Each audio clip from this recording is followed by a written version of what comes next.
Well, guys, as you can see, I'm back home looking at some mountains. That's like where the I-15 goes, and you take that to go to Vegas. And you see I'm in my apartment complex. You see we still have some units under construction. Well, I'm back from my trip. I was in Sacramento for a few days for a training course. But now we're going to head back now to my super secret studio where I'd like to record. I come into this it's like a quiet room. I just cut on the light. Okay, maybe not cut on the light because it seemed like that light messed up the thing. Right now, you hear the dryer. Now just listen. Oh, you still hear the dryer. Okay, whatever. Well, as you can see, I know today we're about a week and a half away from Thanksgiving. And I can see people already getting into the holiday spirit. I just went to Audi, and the people are walking through this section of buy today and it'll be gone tomorrow. So they're all looking through all these holiday festive things. And I'm just thinking to myself, the last thing, if you don't have any money, you don't need a Christmas tree. You don't need Christmas ornaments. You don't need to have any stupid centerpiece. You know what you need to be doing?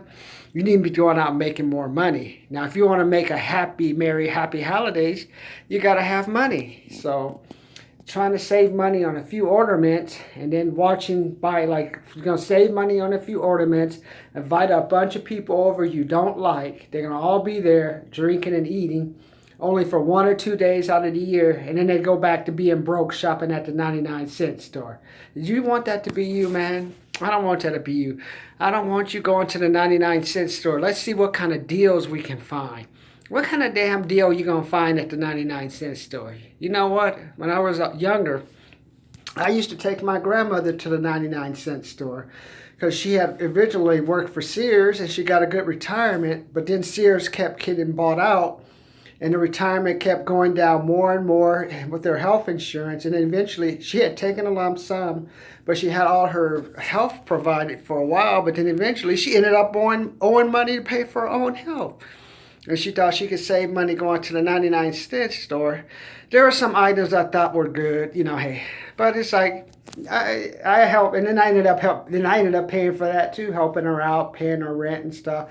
So what it was just interesting because I also went to like a place called Superior, and then I just got back from Audi today. Now I know what I'm going to talk about. I just got back from Audi today, and I went through. It's kind of one of those warehouse type stores where the food is like I don't know, it's like a Costco kind of, but you bag your own groceries and stuff. And it reminded me of when I used to take my mother to Conspiracy. ¿Cómo está, amigo? El camasero necesita pan o donde es este huevos? The carne de pollo, por favor, ¿cuántos? There was like a lot of Hispanic people there.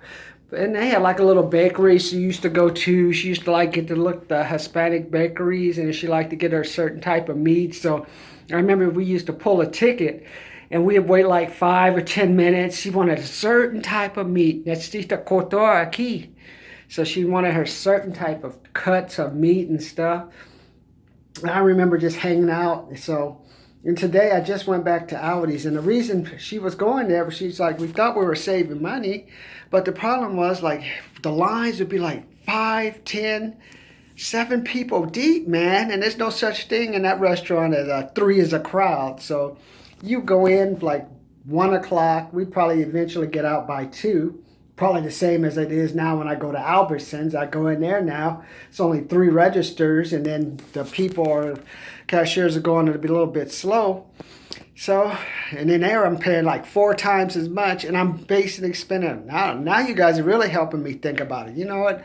I need to be shopping at Audi more if I'm going to keep going to Albertsons and spending $100 on like 20 items.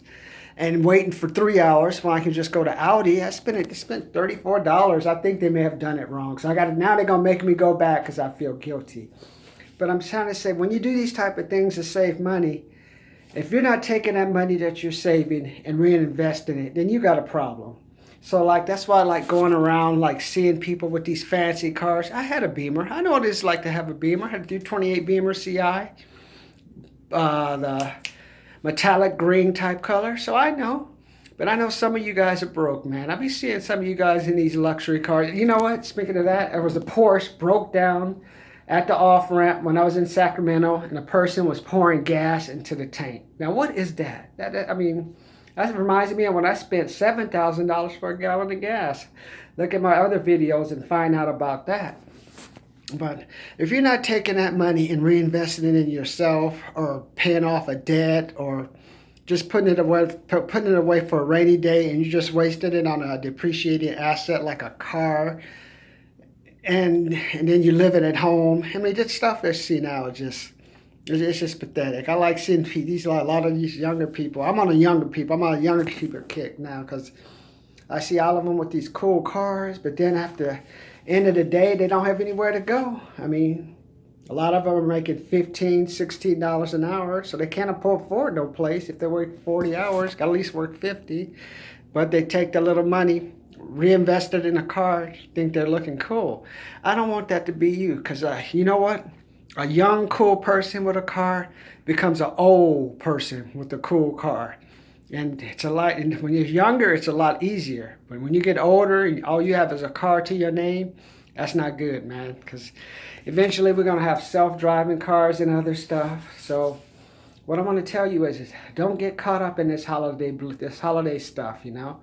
And I mean, Starbucks already has the Christmas stuff out. I'm already hearing things about Black Friday. You know what? There's nobody who need to be worrying about. Most of the people, if you're living 76% of people I've learned from Grand Turn living a paycheck to paycheck. And I drive around and you see the homeless people, and you're like, you know what? You don't need to be buying nothing on no Black Friday. You can go out this Friday and get something that you get Black Friday, probably cheaper, save yourself time, stress, caught up in the line, and then you'll get caught up in the holiday spirit. You know you don't have any cash, so you're going to take that credit card, put it down, and then you're going to pay 20% on interest on something that you don't need to be spending money on. Don't worry, I open up those credit cards. I say, hey, you like to open up a credit card? Hey, why not? It's the Christmas season. Don't you make enough to pay it off? The problem is a lot of people don't make enough to pay it off. But you know what? If you have the confidence that you can pay it off, then get the card. If you don't have the confidence to pay it off, don't get the card. But also, why don't you sell that car that you have that's overpriced. The wife hates you. You're living in the hood. You're living in a crappy house with 3 kids, but you're driving an Audi. Well, what is that? A 6 Series Audi or 7 Series Audi, and living in like the ghetto. Does that sound like the holiday spirit to you?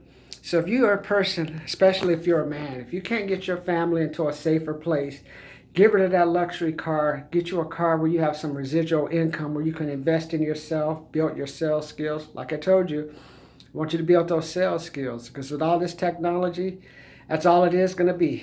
People to people skills. Cars are going to be driving themselves. We already have Uber. Look at this phone, for example. You know, I can do my own, almost be like my own recording studio. When the old days, you had to spend $10,000, $20,000. Technology is changing everything. But one thing technology hasn't changed are people-to-people skills. That's why I want you to listen. Like, I want you to just go out, look at some sales book. Listen to Grant Cardone, Victor Antonio, Tom Hopkins, Tony Robbins. Just go to some of the Tony Robbins things. Just look at how he tells you just to work on the mindset, improve your energy. I mean, find something that works for you. Like the book I'm reading right now, Split the Difference, talking about negotiation. The last chapter is talking about sometimes you have to just listen and find out where a person's coming from, and then ask questions. Like there's one story they told about a guy parking a vehicle somewhere and then possibly have an explosive. And the guy's just trying to save his life and also resolve his problem without causing any further damage. The reason he was able to help the guy, he listened and he asked questions. You ask questions, you ask questions. And that is going to be the skill for you to get away. And here's my tip for you guys with girlfriends. Guys, no one cares if you have a fucking PDA. Your girlfriend wants to get on a PDA and not talk to you. You know why? Because she wants to dump you. That's it. Now, do you think you're gonna stay together? I was in the gym today. Some guy, his girlfriend's waiting on him to work out. He's on his little phone thing, chatting and stuff. It's embarrassing. Like, God, you're gonna get dumped. So, I don't care what tattoos you get. I don't care why she's there. You're playing with that phone. In the end, a woman wants to be communicated to. She wants to be treasured. You got to put all your attention into her. And you thinking that you're going to counter her on her phone with you on your phone doesn't work, man. So that's my guy tip for today. And then we'll talk about you guys who like to pose in mirrors with other guys. And like I say, man, they called that gay in my day.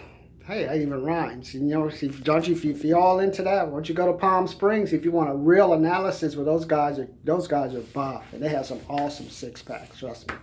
But if you're hearing like Redlands or San Bernardino posing, you ain't winning no money. You may have like muscles, but you may have a gut to match like Homer Simpson. So my theme for today is sales skills number 1. You don't need to be buying any holiday gifts number 2. And get rid of all those people around you who say, hey, the holidays are coming. We want to have people. Let's have fun. Let's do this. Let's do that. Let's bring holiday cheer. If you can't have holiday cheer 365 days out of the year, you can't have holiday cheer helping someone out every other day. Why the hell are you going to try to do it on December 25th? Let me know. And then we'll talk about how to survive to the next recession. How to strive, not to survive.